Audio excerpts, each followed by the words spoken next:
Assalamualaikum warahmatullahi wabarakatuh. Hari ini kumpulan kami akan membentangkan tajuk penggunaan kata dalam media sosial. Berikut merupakan ahli-ahli kumpulan. Objektif kami ialah mengkaji jenis-jenis penggunaan kata. Seterusnya, menerangkan penggunaan kata yang betul. Dan yang terakhir ialah menganalisis penggunaan kata dalam media sosial. Analisis kesalahan bahasa bermaksud penghuraian atau pengupasan sesuatu perkara untuk mengetahui selok-beloknya, buruk baiknya, atau mengkaji suatu perbuatan yang salah atau apa-apa yang salah dalam suatu kata-kata yang disusun menurut tata bahasa dan digunakan oleh seseorang dalam percakapan ataupun tulisan. Kesalahan penggunaan kata adalah salah satu topik yang dibincangkan dalam analisis kesalahan bahasa dan merupakan kesalahan dari segi morfologi. Kesalahan penggunaan kata adalah seperti kesalahan penggunaan kata majmuk, penggunaan kata ganda, penggunaan kata sendi nama dan penggunaan kata ganti nama diri. Apa itu kata majmuk? Kata majmuk ialah kata yang terbentuk melalui proses yang mencantumkan atau merungkaikan dua kata dasar atau lebih yang membawa makna tertentu. Kata majmuk ditulis secara terpisah atau bercantum. Terdapat 3 jenis kata majmuk, iaitu kata majmuk rangkai kata bebas, kata majmuk istilah khusus dan kata majmuk kiasan. Yang pertama, kata majmuk bebas. Kata majmuk bebas ialah kata yang tidak mempunyai hubungan makna antara perkataan pertama dan kedua. Kedua-dua perkataan tersebut mengandungi makna tersendiri. Contoh perkataan ibu bapa, alat tulis, dan jam tangan. Contoh ayat, ibu bapa haruslah memantau pergaulan anak-anak mereka di luar supaya tidak terpengaruh dengan masalah sosial. Yang kedua, kata majmuk istilah khusus terdiri daripada rangkai kata yang digunakan bagi merujuk kepada istilah-istilah tertentu dalam sesuatu bidang ilmu. Contoh perkataan denyutan nadi dan bahan pengawet. Contoh ayat, denyutan nadi Fadil bergerak pantas apabila dia selesai berlari 500 meter. Yang ketiga, kata majmuk kiasan terdiri daripada rangkai kata yang terhasil dari simpulan bahasa. Contoh perkataan ulat buku, ringan tulang dan iri hati. Contoh ayat, pelajar yang ringan tulang akan disukai oleh guru-guru di sekolah. Info bahasa. Kata majmuk yang terdiri daripada rangkai kata bebas juga merangkumi kata yang digunakan sebagai gelaran. Kata gelaran ini biasanya ditulis secara huruf besar pada setiap pangkal katanya. Kata majmuk rangkai kata bebas, kata majmuk istilah khusus dan kata majmuk kiasan dieja terpisah, manakala kata majmuk yang telah mantap akan dieja secara bercantum. Apa itu kata seni nama? Kata seni nama ialah kata yang digunakan di hadapan fasa nama. Contohnya, di, ke, di dalam, kepada, daripada dan sebagainya. Terdapat segelintir masyarakat yang seringkali melakukan kesalahan dari segi penggunaan kata seni nama. Dalam video ini, saya akan mengupaskan perbezaan penggunaan dari, daripada, di dalam dan dalam serta kesalahan yang seringkali dilakukan masyarakat.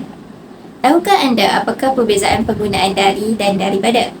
Dari digunakan untuk arah, tempat dan masa, manakala daripada digunakan untuk hal yang lebih umum seperti untuk manusia, pembandingan, asal kejadian, benda abstrak dan sebagainya.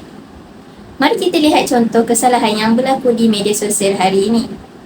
Berdasarkan rajah tersebut menunjukkan kesalahan penggunaan kata yang ketara dalam media sosial. Contoh ayat, perhatian kini tertumpu pada Perhimpunan Agung Pertubuhan Bangsa-Bangsa Bersatu yang dijangka mengundi untuk gencatan senjata segera di semenanjung Gaza berikutan permintaan daripada Mesir dan Mauritania. Jadi ayat ini salah. Sepatutnya Perhatian kini tertumpu pada Perhimpunan Agung Pertubuhan Bangsa-Bangsa Bersatu yang dijangka mengundi untuk gencatan senjata segera di Semenanjung Gaza berikutan permintaan dari Mesir dan Mauritania. Oleh itu, mengapakah daripada tidak boleh digunakan untuk ayat ini?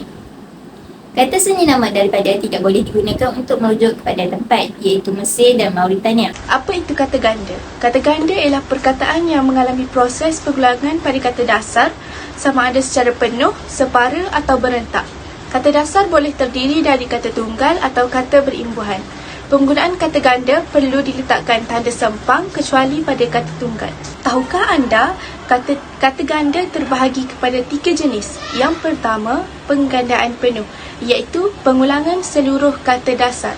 Dan kata dasar juga terbahagi pada 2, iaitu kata dasar yang tidak menerima imbuhan, contohnya kereta-kereta, agar-agar. Dan yang kedua, kata dasar yang menerima imbuhan, contohnya pelari-pelari, persatuan-persatuan dan makanan-makanan. Yang kedua, penggandaan separa, iaitu menggandakan sebahagian kata dasar. Di sini, kata tunggal tidak memerlukan tanda sempang, manakala kata berimbuhan memerlukan tanda sempang. Contoh penggandaan separa bagi kata tunggal ialah pepohon. Kata dasarnya ialah pohon, perubahannya pohon, dan kita perlu tukar vokal dalam suku kata pertama kepada ipepet, menjadikan ia pepohon. Contoh penggandaan separa bagi kata yang berimbuhan: berlari-lari, sayur-sayuran, sepandai-pandai. Yang ketiga, penggandaan berentak, iaitu menggandakan kata dasar mengikut rentak bunyi yang tertentu. Ia terbahagi kepada 3. Yang pertama, pengulangan vokal, contohnya sayur mayur, kuih muih dan lauk pauk. Seterusnya, pengulangan konsonan, contohnya kayu kayan, mandi manda dan kucak kacir. Akhir sekali, penggandaan berentak bebas, iaitu tidak mengandungi ciri-ciri persamaan bunyi vokal dan konsonan. Contohnya, saudara mara, kusut masai dan lintang pukang. Kata ganti nama diri. Apakah yang dimaksudkan dengan kata ganti nama diri? Kata ganti nama ialah perkataan yang digunakan untuk menggantikan nama seseorang. Kata ganti nama diri terbahagi kepada 3. Yang pertama, kata ganti nama diri yang pertama. Yang kedua, kata ganti nama diri yang kedua. Dan yang ketiga, kata ganti nama diri yang ketiga.